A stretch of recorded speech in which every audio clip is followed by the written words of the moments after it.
SSC का exam का सबसे मोस्ट रिपीटेड क्वेश्चन, मतलब कि आपको वो जो ए और बी का कंपेयर करने वाला क्वेश्चन है आपको छोटे से छोटे एग्जाम्स में देखने को मिल जाएगा, या फिर बड़ा से बड़ा सीजीएल वगैरह में भी आपको देखने को मिल जाएगा। जैसे कि A's income is 20% more than B's, by what percent is B's income is less than A's. मतलब कि ए का जो इनकम है 20% ज्यादा है किससे, बी से, और बताना यह है कि by what percent is B's income is less than A. तो बताइए कि बी का जो इनकम है ए से कितना कम है। तो किससे कंपेयर हो रहा है, मोर देन बीज, बी से कंपेयर हो रहा है। तो जिससे कंपेयर हो रहा है उसको पहले लिखेंगे, तो बी का इनकम को पहले लिखेंगे और ए का इनकम को बाद में लिखेंगे।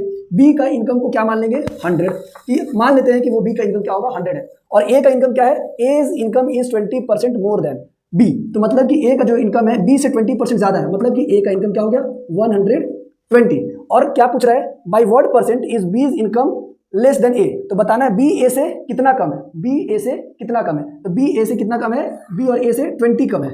कितना कम है, 20 कम है। जिससे कंपेयर करते हैं उसको डिवाइड में लिखते हैं, नीचे लिखते हैं। जिससे कंपेयर करते हैं उससे उसको नीचे लिखते हैं। तो किससे कंपेयर कर रहे हैं, लेस देन ए से कंपेयर कर रहे हैं, तो ए को नीचे लिखेंगे और परसेंटेज निकालने के लिए मल्टीप्लाई बाई 100। तो 0 से 0 कट गया, 2 6 12, मतलब कि 100 डिवाइडेड बाई 6। अगर इसको आप डिवाइड करेंगे 1/6 को, फ्रैक्शन को क्या बोलते हैं, 16.66%। यही हो गया आपका आंसर।